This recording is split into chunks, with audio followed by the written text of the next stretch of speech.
저는 이제 아까 제목에서도 뭐 규격화 이렇게 얘기를 했는데 어떤 고대 사회에서 톡이라는 물건을 만들 때 어떤 도량형 규격화가 있었는지 그럼 그게 어떠한 의미를 가지는지 한번 살펴보았습니다. 그래서 사비기 토기 중에서 약간 규격화가 좀 보이는 토기들을 한번 기종별로 살펴보고 그 토기들의 그리고 이제 백제 사회에서의 어떤 도량형의 변천 양상도 한번 살펴본 다음에 그 적용 가능성을 한번 분석해 보았습니다.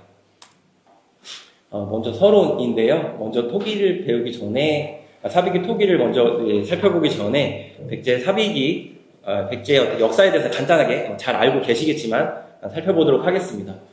백제는 여기 처음에 이제 그 온조가 내려와서 한성이라는 지금의 한강유역에 이제 도읍을 잡았죠. 그러다가 475년 고구려의 장수왕은 이제 광개토 대왕의 아들인데요. 장수왕이 남하를 합니다. 밑으로 영토를 확장하면서 475년 풍납토성과 몽촌토성이 함락당하는데요. 지금의 이제 올림픽공원이랑 그 옆에 풍납토성이라고 지금도 발굴하고 있는 두 개의 토성이 한성백제의 왕성이 있습니다. 그래서 웅진으로 천도를 하게 되고 웅진에 있으면서 뭐 동성왕 이렇게 하면서 왕들이 2년 3년마다 시해를 당하면서 굉장히 정치적 혼란기를 겪게 됩니다. 그러다가 무령왕이 이제 즉위를 하게 되고 여러 가지 이제 정치적 혼란기를 수습을 하면서 갱의강국, 다시 백제가 강국이 되었다라는 그런 말을 선포를 하게 되거든요. 여기 다 삼국사기에 있는 내용이고요. 그래서 무령왕의 아들인 성왕은 항상 이제 국사책에 나오다시피 웅진은 좀 협소하고 어떤 수도나 왕도로서의 그 기능이 한계가 있어서 이제 지금의 부여로 천도를 했다고 하거든요. 그래서 538년 사비천도라는 정치적 승부수를 단행합니다. 잘 아시겠지만 천도라는 건 굉장히 쉽지 않습니다. 지금도 세종시 천도, 행정소 천도도 지금 20년, 30년이 걸려도 완성이 안 되는데 당시 어떤 전제 왕권을 탄화해서 그렇게 그 제지 기반의 어떤 유력자들의 반대를 무릅쓰고 사비천도라는 건 쉽지 않거든요. 그럼에도 불구하고 성공적으로 수도로 옮겼습니다. 그런 과정에서 이제 신라와 백제가 나제동맹이라고 해서 백제와 신라의 동맹을 맺고 내려오는 장수왕, 그러니까 고구려를 막는 동맹을 맺고 있었거든요. 근데 그 과정에서 신라의 진흥왕이 그 동맹을 파기합니다. 그 동맹을 파기하게 되고 그 동맹 파기의 결과를 가지고 이제 백제 내부에서 이제 여러 가지 이제 갑론을박이 있는데요. 처음엔 이제 대소신료들은 그래도 이제 동맹을 파기했지만 좀 더 힘을 길러야 된다는 의견이 있었고 성왕의 아들인 위덕왕, 창왕이라고도 하는데요. 그 아들은 위덕왕은 이제 신라와의 전쟁을 주장합니다. 그래서 그 복수하기 위한 전쟁이 이루어졌고 그 전쟁의 주요 전투가 관산성, 지금의 충북 옥천이라고 하는데요. 554년 관산성 전투가 벌어지게 되는데 이 전투에서 성왕은 전사하게 되고 그리고 그 기록에 따르면은 이제 일본의 연합군도 왔는데 패배를 하게 되고요. 그 백제 군사 29,700명과 지금으로 따지면 장관급의 대소신료 4명이 다 죽게 되고 일본서기의 기록에 따르면 그 자른 성왕의 머리를 여기 경주 월성 여기 계단 밑에 묻어두고 사람들이 밟고 다니게 했다라는 그런 거의 굉장히 치욕스러운 패배를 하게 됩니다. 그러면서 이제 위덕왕은 다시 출가를 해서 왕위를 안 이을 생각까지 했는데 여러 가지 일이 있으고 다시 즉위를 하게 되고 567년에는 능산이 사찰을 창건하고 그로 10년 뒤에는 왕응사라는 대규모 국가 사찰도 창건하게 되고요. 또 중국이나 일본과의 활발한 외교 활동을 하면서 다시 국가를 좀 정상 궤도에 올리는 역할을 합니다. 그리고 이러한 과정을 지나서 이제 무왕 때에 이르면은 백제의 사비기 백제 문화가 꽃을 피우는데요. 그렇게 굉장히 역동적인 백제의 역사를 반영하듯 사비기 고고학적 물질 문화에서도 주목할 만한 변화가 감지되는데 바로 오늘 이제 말씀드릴 사비기 백제 토기입니다. 이런 그 사비기에 이르면 한 6세기 중후반, 그러니까 위덕왕 때의 시기에 이르면 기존에 지금까지는 사용하지 않던 새로운 기종들이 이렇게 나타나게 됩니다. 이게 삼조끼라고 지금 잘 보이실지 모르겠지만 다리가 3개 달린 뭐 톡이라든지 이런 굽다리 접시라든지 방금 보셨던 이런 토기는 그 한성기 그 이전부터 쭉 써오던 거였는데 이런 그냥 평저에 이러한 손잡이가 달린다든지 아니면 이런 연가라고 연통이나 이런 그 호자라고 해서 이건 일종의 요강인데요. 이런 토기들이 갑자기 등장을 하거든요. 그래서 이거는 이제 백제 후기 양식 토기, 사비시 백제 토기 등 다양한 명칭으로 불려집니다. 그 형태적이나 어떤 속성으로는 어떤 굉장히 고운 진흙의 어떤 태토, 그리고 연질, 그리고 평평한 바다, 그리고 이런 대상, 이게 긴 대와 같은 손잡이 등이 이제 이런 것들이 있는데 이러한 요소들은 고구려 토기와 굉장히 그 비슷한 점을 공유하고 있습니다. 그래서 이러한 고구려 토기와 비슷한 양식의 기종들이 왜 이 시대에 등장을 하냐에 대해서는 학자들은 고구려와의 문화적 변이나 아니면 고구려인이나 옛 백제인의 이주 때문에 이제 제작이 됐다고 이야기를 하는데요. 이 문화적 변 같은 경우는 이제 성왕이 이제 사비로 천도를 한 다음에 옛 그 한강유역을 다시 일시적으로 이제 다시 되찾거든요. 그러면서 거기 살고 있던 고구려의 문화들과 섞이면서 이런 게 나타났다라는 것도 하나가 있고요. 더 적극적으로 해석해서 성왕이 거기 있던 고구려인들과 아니면 옛 백제인들을 부여로 데리고 와서 이주시킨 다음에 사비도성을 건설하는데 그 노동력을 사용하면서 여기 살면서 그러한 토기 제작 방식이 투입이 되었다라는 등 이러한 이 배경에 대해서 해석하는 학설들이 있습니다. 이외에도 이러한 장경병 등을나 벼루를 미루어서 중국의 어떤 금속기와의 연관성을 이야기하는 학자도 있습니다. 특히 지금 보시면 제가 여기 빨간색으로 네모를 쳐놨는데 여기 이제 확대입니다. 특히 이러한 이제 완이라든지 여긴 이배라고도 하지만 전 달린 완이라고 이제 명명을 했는데요. 이러한 토기들은 굉장히 상당한 규격화를 보여서 주목이 됩니다.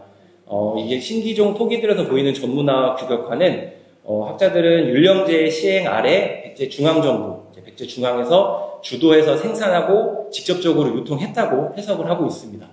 특히 이제 고대 사회에서 어떤 이러한 물질 문화, 그러니까 물건들의 규격화는 사회제도의 발달과 고도화로 연결이 고도화의 결과로 이해가 가능한데요. 이 도량형의 이제 적용과 설립과 반포겠죠. 잘 아시다시피 중국의 진시황이 중국 전국을 다 통일한 다음에 가장 먼저 한 정책 중에 하나가 도량형의 통일이었습니다. 그만큼 고대 국가 운영에 있어서는 어떻게 보면 전체적으로 최우선 과제 중에 하나였다고 말씀드릴 수 있겠습니다. 방금 도면에서 보셨던 그 토기들입니다. 이러한 특정 기종에서 규격화가 만약에 보인다면 직접적인 어떤 도량형의 적용 가능성이 있을 것이라고 저는 생각을 했습니다. 그래서 백제는 또 시기에 따라서 여러 중국의 도량형을 수용한 것으로 알려져 있는데요. 이러한 그 토기들의 어떤 재원을 검토해 봐가지고 어떤 도량형이 적용됐을지 한번 추적해 보고자 합니다. 먼저 대부완입니다. 이 대부완은 이제 사비기 완류는 일종의 이제 배식기, 밥그릇이죠. 밥그릇이라고 할 수 있는데 굽이 없는 것과 있는 것으로 구분이 합니다. 그러면 또 뚜껑이 있고 없고로 구분할 수 있는데요. 이건 이제 풍납토성, 한성기, 그 이제 사비기 이전에 사용했던 완입니다. 사비기 부여에서 출토된 대부완인데 형태가 약간 다른 것을 알 수 있고, 이때는 굉장히 소수만 이제 지금까지 발견이 되었고요. 사비기에 이렇게 관북리 유적이라고 하는 그 사비기 왕궁과 관련된 중요한 이제 거처가 있을 것으로 추정되는 유적인데 이렇게 포개어져서 대량으로 발굴 조사에서 확인이 되기도 하였습니다. 특히 생활 유적에서 다량으로 확인이 돼서 그리고 이제 방금 말씀드렸다시피 이제 관북이라든지 익산 왕궁리 등 어떤 일반 민보다는 왕족이나 귀족 등 특정 계층이 사용했을 것으로 출토되는 맥락을 통해서 추정해 볼 수 있습니다. 그리고 이제 대부완의 이런 사용들은 식생활 문화의 변화가 반영된 것으로 볼 수 있으며 제작 기법 및 태도, 색조, 형태나 용량이 유사하여서 어떤 규격화 및 국가 통제에 의해 대량 생산이 이루어진 것으로 지금까지 다수의 학자들이 해석해 왔습니다. 그래서 되게 이게 이제 규격화의 규격화를 이야기하는 그러니까 증거 중에 하나인데요. 뚜껑이 있는 대부완 중에는 처음부터 뚜껑을 동시에 제작한 흔적이 보입니다. 잘 보이실지 모르지만 네모 박스 안에 이걸 같이 제작해서 세트를 맞추려고 칼로 제작체에 딱 그어놓은 흔적입니다. 그래서 뚜껑이 딱 아기가 딱 맞아가지고 생산할 때 어떤 그런 규격화를 벌써 염두에 뒀다는 어떤 세트화를 염두에 뒀다는 것을 알 수 있습니다. 그러나 이제 이러한 제작 기법에 있어서는 틀 성형법, 그러니까 이러한 틀을 만들어서 두드려가지고 그래야 이제 대량 생산을 하려면 틀이 물레보다는 그 틀이 있어야 훨씬 그 생산 속도도 빠르고 규격화를 잘 할 수, 규격화를 높일 수 있기 때문에 틀 성형법이라는 제작 그 성형 기법을 초기에 이제 연구 초기에는 사람들이 이야기했었는데요. 문제는 이 틀에 하면은 떼어낼 때 이게 점토다 보니까 잘 떼기가 쉽지 않습니다. 그러기 위해서 저희 기와 만들 때도 그 일종의 그 직물을 같이 그 와통에 놓고 때려가지고 그 직물을 떼면은 떼기 쉬워가지고 그래서 이제 지금의 옛날 고대 기와들 보면 다 이게 직물흔이 남아있거든요. 근데 이 대부 안에서는 그러한 직물흔이 한 번도 발견되지가 않았습니다. 그리고 그래서 풍선기법이라고 하는 그 기법을 활용해서 어떤 대량 생산을 했다고 지금 논의되고 있는데요. 모식도입니다. 그러니까 간단하게 설명드리면 점토띠를 이렇게 점점 쌓아가지고 물레를 이용해서 구형으로 만들고요. 그래서 끝에를 가서 이제 그 꼭지를 만들고 이걸 자릅니다. 그래서 둥그렇게 만든 그 형태를 만든 다음에 그 다음에 세트 관계를 표시하기 위해서 적당한 위치에 아까 보셨던 세로 음각선을 세로에 새기죠. 그 다음에 안에 또 같이 그 건조가 되고 잘 마르라고 이쪽 바닥쯤에 중간 어쯤에 구멍을 여러 개를 뚫어 놓습니다. 그런 다음에 요 음각선과 맞춰서 절개를 절단을 한 다음에 뚜껑은 위를 보게, 그 다음에 요 몸체는 뒤집어가지고 요 부분에 이제 또 굽을 붙이기도 합니다. 그래서 물레를 형성해가지고 두드려가지고 제작하는 게 이 풍선 기법인데 현재로서는 이러한 풍선 기법을 활용해서 이러한 형태의 대구 완이라든지 이따 말씀드릴 전달린 완이라든지를 제작했던 것으로 지금 많이 공유가 되고 있습니다. 네, 그래서 사비기 대구완은 현재 부여 및 익산 등 최상위 위계의 위적에서 주로 출토되었으며 현재까지 편까지 하면 1000여 점이 보고되었는데요. 저는 이걸 준비하면서 도상가 그 도면으로 이렇게 회전해서 그나마 크기를 잴 수 있는 138개체를 대상으로 분석을 시도하였습니다. 다음은 전달린 완입니다. 전달린 완인데 이건 되게 여러 가지 전달린 완은 중국의 이배라고 해서 귀 이자를 써서 귀가 달린 그릇이다 라는 이런 중국의 이배의 영향을 받았다던가 아니면 이제 고구려에서도 이런 손잡이가 달린 토기들이 있는데 그래서 고구려의 영향을 받았다던가 라고 추측을 하고 있습니다. 또 이게 양쪽이나 또 아니면 삼면으로 세 방향으로 또 전이 달려있는 토기들도 있는데요. 백제에서는 한성기에 풍납소성에 수혈해서 유사한 형태의 전달린 완이 일부 출토가 되었지만 본격적으로 또 사용되는 것은 사비기에 이르러서입니다. 예, 오른쪽인데요. 이렇게 크기가 크지 않고 이런 형태의 고구려 토기와의 어떤 손잡이와는 또 약간 다른 형태를 가지고 있습니다.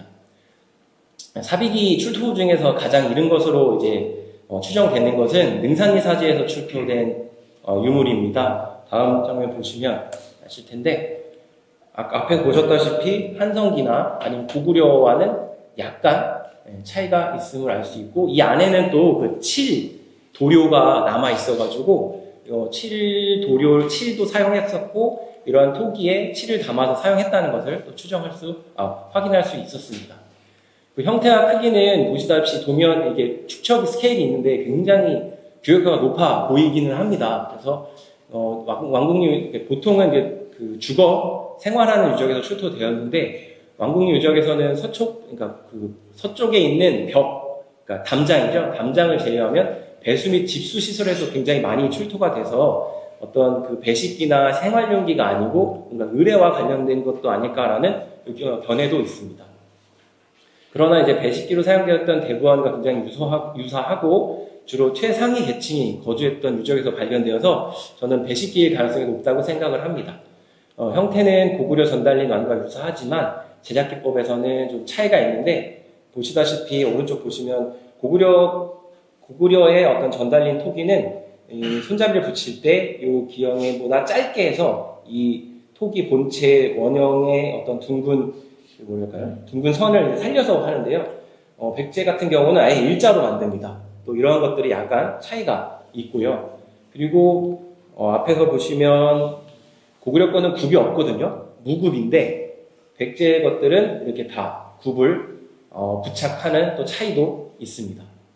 그러나 어쨌든 그 형태적인 유사성은 부정할 수가 없기 때문에, 그리고 평양의 정능사와 이제 부여 능산리 사지라고 제가 말씀드렸는데, 이 능산리 사지가 이제 그 왕릉과 왕릉 옆에 건립된 사찰로서 그 왕실의 제사를 지내는 사찰로 기능을 했던 것으로 알려졌는데, 평양 정능사에도 고구려 왕릉군 옆에 이러한 사찰을 건립을 해가지고 그러한 기능을 했던 것으로 알려져 있어가지고, 이러한 유사성, 그리고 성왕이 이제 부여로 천도한 다음에 남부여, 그러니까 백제를 남부여로 나라 이름을 바꾸거든요. 이런 것 또한 고구려와의 연관성이 있는 것이라 어떠한 경로든지 고구려의 영향을 받아서 이러한 토기가 제작되었을 것으로 추정됩니다. 기존의 연구 성과에 따르면은 부여 출토품보다 이게 이제 익산에서 출토된 것들이 더 좀 규격화가 높다고 되어 있는데요. 이전의 연구에서는 전문화된 공인 집단이 제품화하여서 공급하였으나 전단일 완을 비롯한 일부 기종에서 익산 지역 출토품이 부여의 것보다 품질이 떨어진다는 견해와 차이가 있어서 주목됩니다. 기존에는 익산께 좀 더 품질이 떨어진다고 했는데, 오히려 익산의 최근 연구에 따르면 익산에 전달린 완의 규격화가 더 높다고 하는데, 제가 좀 해본 재원을 분석한 결과로도 최근의 견해와 약간 부합하는 면이 있었습니다.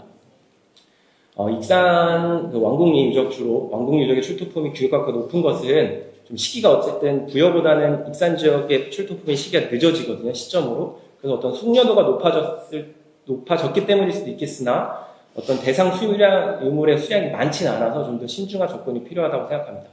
그래서 총 73점을 대상으로 분석을 실시하였습니다. 다음은 이제 규격화가 적용됐을 것으로 추정한 유물은 대웅입니다.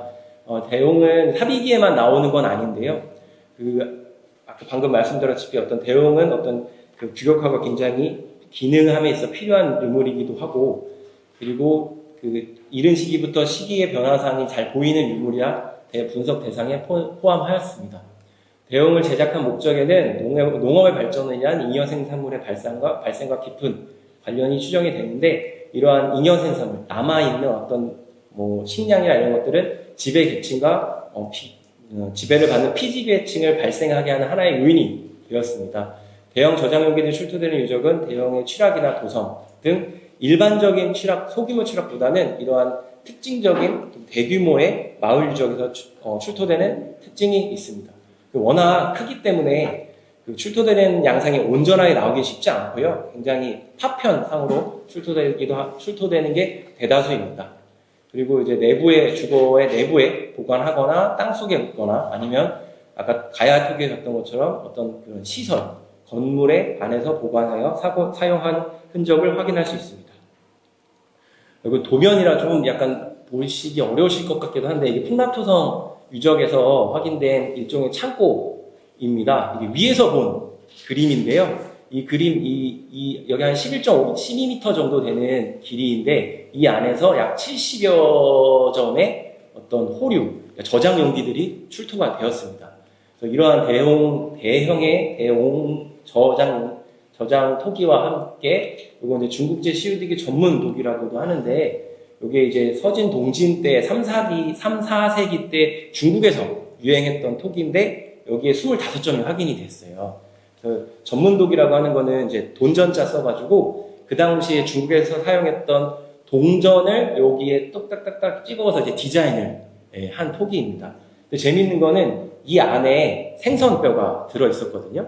아까 기조 강연 해주신 윤용희 교수님 발표자를 보면은 무슨 젓갈을 담았다라고 했어서, 아마 이제 일부 학자 중에서는 중국에서 어떤 이게 돔도 있고 보거도 있습니다. 돔 젓갈을 담아서 수입해서 이 상위계층이 먹었던 아닐까라고 추정하기도 합니다. 네, 이것도 폴라프성입니다. 이게 초기에 제가 대형부터 먼저 보여드리는데, 이것도 이제 이렇게 구덩이를 파고, 이게 이제 기둥자리입니다.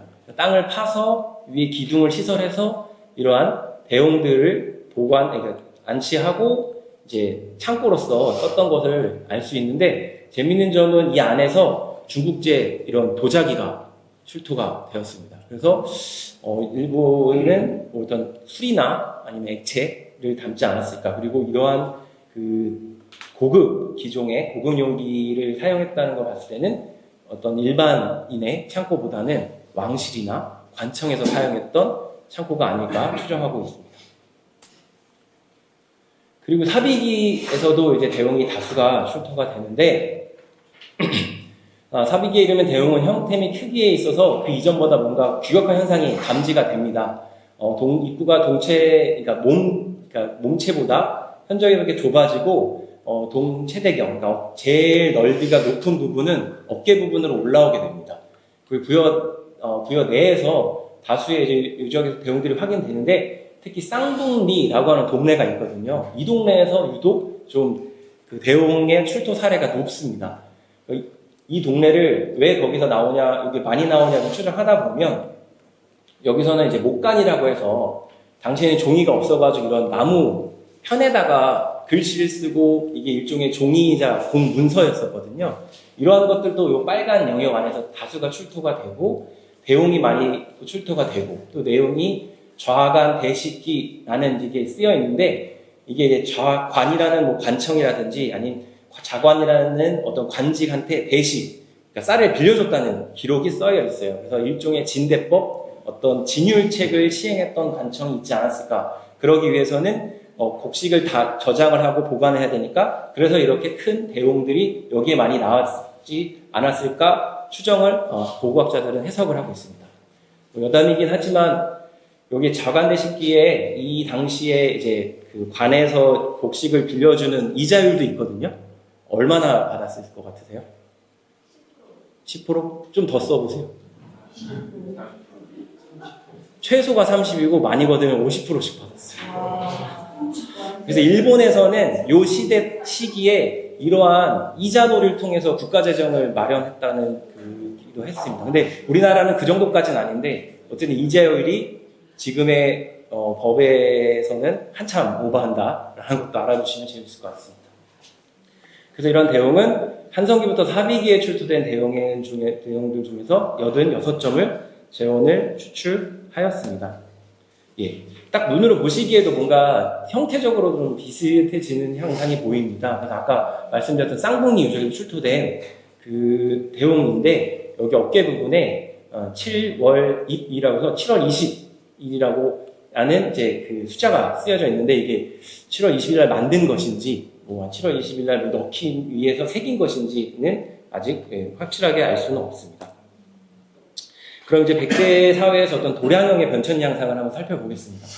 도량형은 잘 아시다시피 길이, 부피, 무게를 측정하기 위한 기준과 도구인데요. 아마 인간 사회가 사람들이 모여 살기 시작하면서 발생하지 않을까 충분히 추정해 볼 수 있습니다. 왜냐하면 이제 어떤 교류나 교환을 위해서는 일정한 척도가 있어야지만 혼란이 발생하지 않기 때문이죠.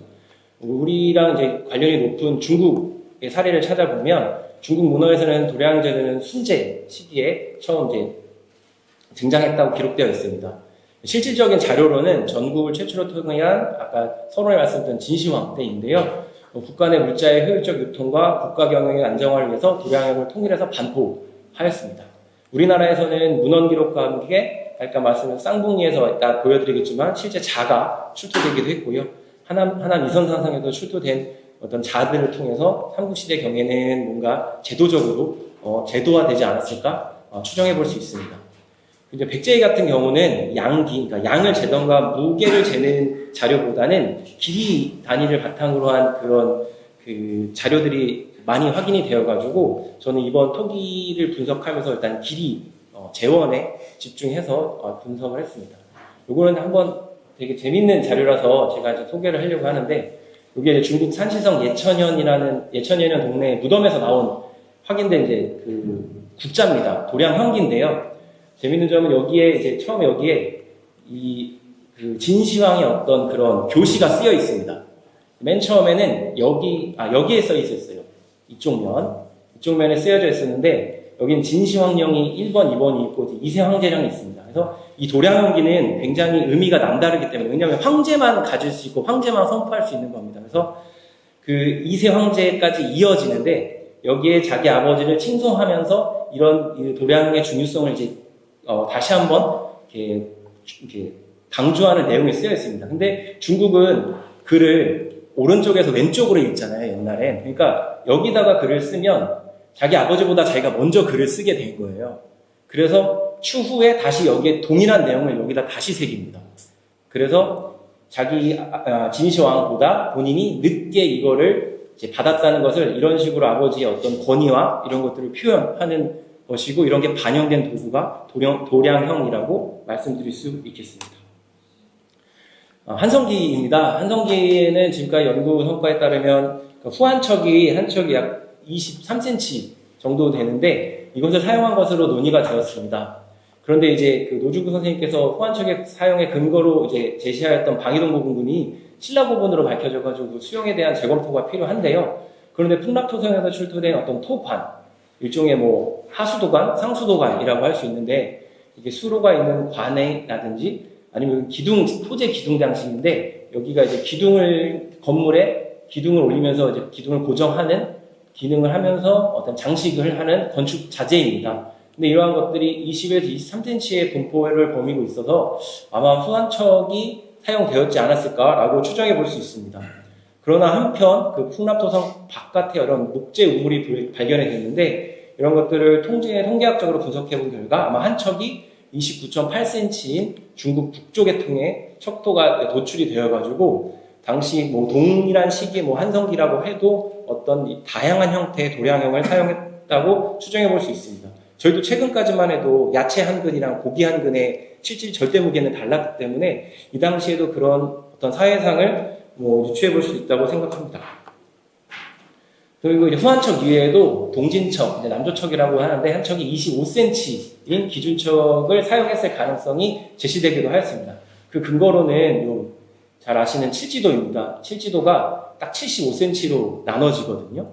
그런데 이제 이 근초고왕이 일본 왕한테 선물한 것으로 알려져 있는데, 당시에 근초고왕이 동진 황제로부터 진동장군 영낙낙태수라는 어떤 그런 자코를 받습니다. 그래서 그 중국 왕조와의 어떤 그 밀접한 관계를 이루어서 25cm인 어떤 이 동진척이 수용되었을 것으로 추정하기도 했습니다. 그러나 이제 칠지도 등은 뭔가 이제 규격화나 도량형이 대량 생산이라는 것은 뭔가 이제 그 규격화가 되기 위해서는 대량 생산이 되어야 되는데, 이거는 좀 특수한 기물이기 때문에 어떤 뭐 특수한 기준척, 어떤 예외의 기준척이 적용될 가능성이 있습니다. 그리고 또 여기에 근거로 얘기했던 석천동 3호 무덤이라든지 뭐 경당 풍납토성에 확인된 건물지 같은 경우는 폐기되고 또 발굴 주소하면서 여러 가지 오차가 발생할 수 있어서 과연 25cm의 동진척이 널리 사용되었을지는 좀 재고의 여지가 있습니다. 네, 웅진기입니다. 웅진기의 대표적인 문화유산인 무령왕릉입니다. 무령왕릉의 벽돌은 길이가 한 32cm, 3cm, 그리고 너비는 한 16, 17cm 정도 되는데요. 이거는 중국의 양나라 때의 벽돌 무덤의 그 영조척이랑 동일합니다. 그래서 무령왕릉에서 발견된 벽돌 중에서 양관와 위사의라고 해서, 비록에도 양나라 사람들이 양나라의 그 와박사나 이러한 기술자들을 무령왕이 요청을 해가지고 파견을 받거든요. 그래서 그러한 문헌 기록을 증명하는 자료로서도 무령왕릉의 벽돌을 들 수 있고, 그래서 양나라의 척을 사용하지 않았을까, 사용했음을 확인할 수 있습니다. 마지막 사비기입니다. 사비기에는 도량왕 관련한 자료들이 상당히 많이 출토되었는데요. 요거는 아까 한번 보셨던 목간입니다. 목간들의 크기인데, 여기 하나가 5cm거든요. 보면 왠지 모르게 5cm 단위로 뭔가 그 나눠지는 듯한 뭐 이렇게 모습이 느껴지기도 합니다. 서비기에도 다양한 척도가 사용됐을 것이라고 이야기가 나옵니다. 먼저 첫 번째로는 방금 말씀드렸던 동진척, 한 척이 25cm인 동진척인데요. 금동대학로가 62.3cm, 그리고 능산이사지 석조사리 가면 75cm라고 해서 이건 3척, 2척 반 정도 나오거든요. 그래서 25cm의 동진척이 사용됐을 것이다 라는 견해도 있고요. 또 사비도성 내 여러 유적에서는 목간이 출토되는데 또 이거 목간들의 크기로 봤을 때는 또 25cm로 나눠지지 않는 것들이 있어서 다양한 그 척도가 적용됐을 것으로 또 추정해 볼 수 있습니다. 네, 제일 직접적인 자료입니다. 여기 밑에가 자거든요. 네, 목재 자가 그 쌍북유적, 아까 그 대홍이 나온 쌍북유적에서 출토가 되었습니다. 눈금이 있는데 남아있는 눈금을 환산하면은 한 척이 29cm 정도 되는 당나라척, 당척으로 확인이 됩니다. 그래서 그 쌍북유적에서는 이러한 이 나무 상자 편 두 개가 이제 두 조각이 확인이 되는데 이게 이게 뭐라 그러죠? 이게 되죠. 이렇게 이게 보건품입니다. 그래서 이거의 하나의 길이도 한 29cm 정도가 돼서 요 쌍북리 유적이 운영됐던 당시에는 한 1cm가 29cm인 당척을 사용한 것을 확인할 수 있습니다. 그 부여 외리에서 출토된 요 유물입니다. 백제 문양전 문의벽돌인데 이 문양전 문의벽돌은 바닥이나 건물의 어떤 벽을 꾸미는 건축자재 중 하나인데요. 요 나무 막대가 아까 보셨던 이거거든요. 그래서 딱 비교를 해보면 얘도 거의 29cm, 30cm의 크기를 보이고 있어서 당시 어떤 이런 건축자재들은 당척을 사용했을 것으로 다양척을 사용했을 가능성이 상당히 높습니다.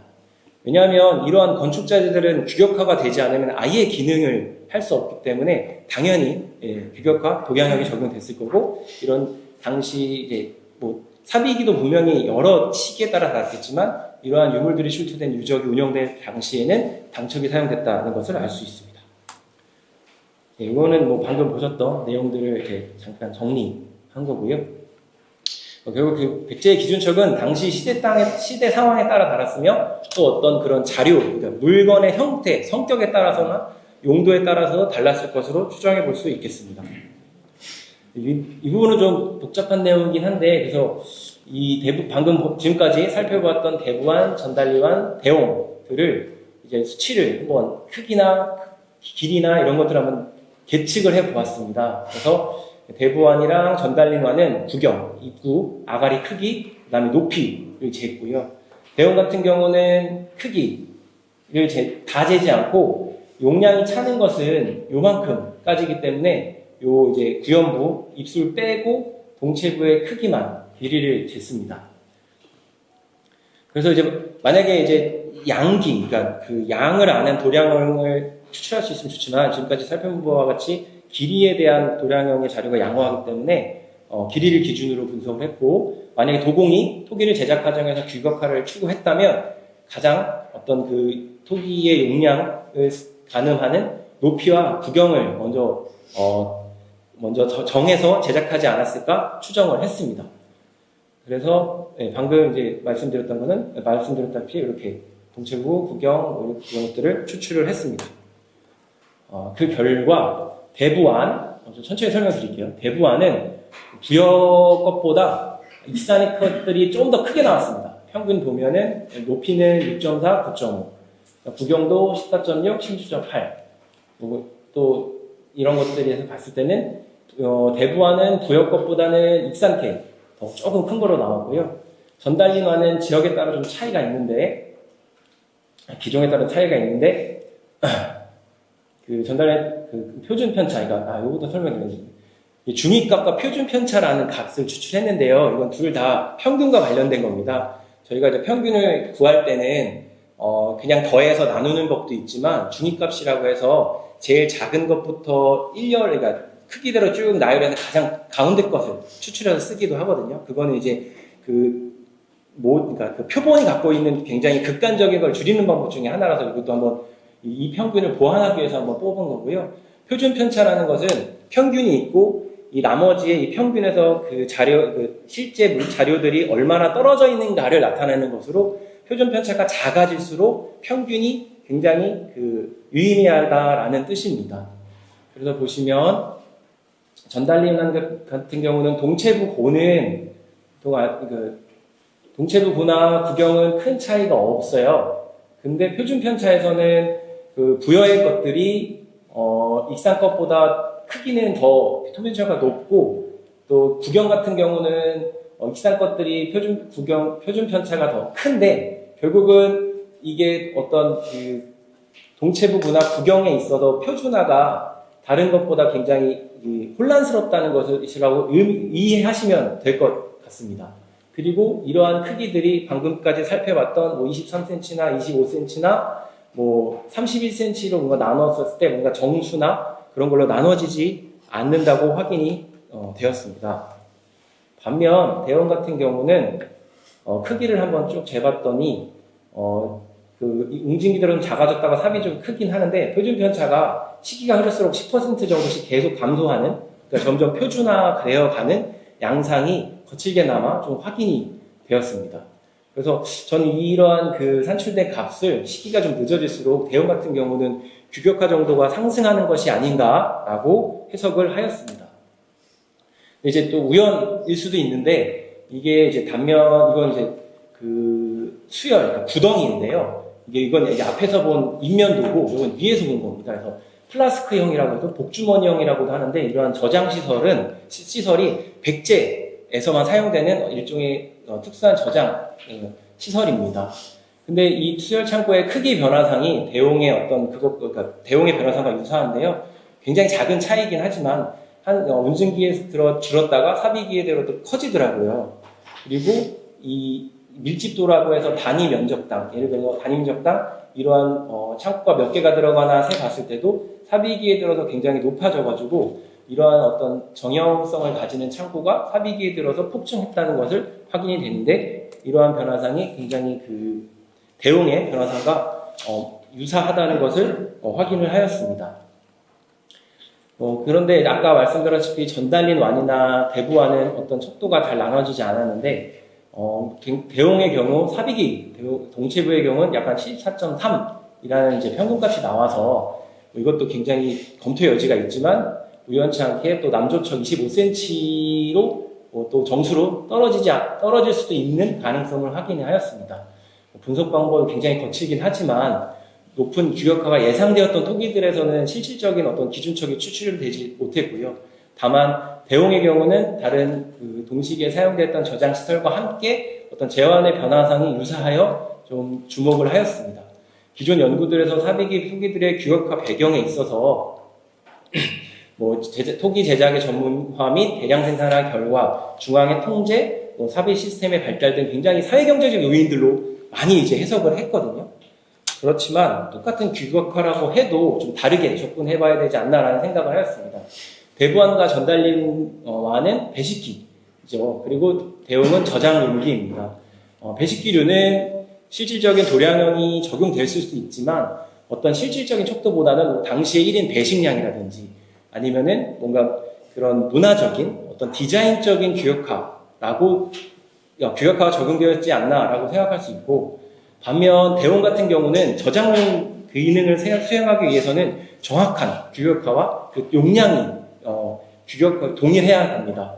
그래서 배식기와 달리 25cm라는 기준척이 적용되지 않았을까 추정하였습니다. 결론입니다. 지금까지 이렇게 설명을 쭉 드렸지만, 결국 고대 사회에서 고고학 연구 분야에서 도량형과 규격화는 굉장히 중요한 건데, 모든 규격화와 도량형을 뭔가 정치 사회적인 경제적인 시스템 하의 측면에서 시각에서 바라보기보다는 어떤 용도와 기물이나 유물의 기능에 따라서 다양한 도량형이 적용되고 규격화의 의미도 다르게 볼 수 있다라고 말씀드리면서 발표를 마치도록 하겠습니다.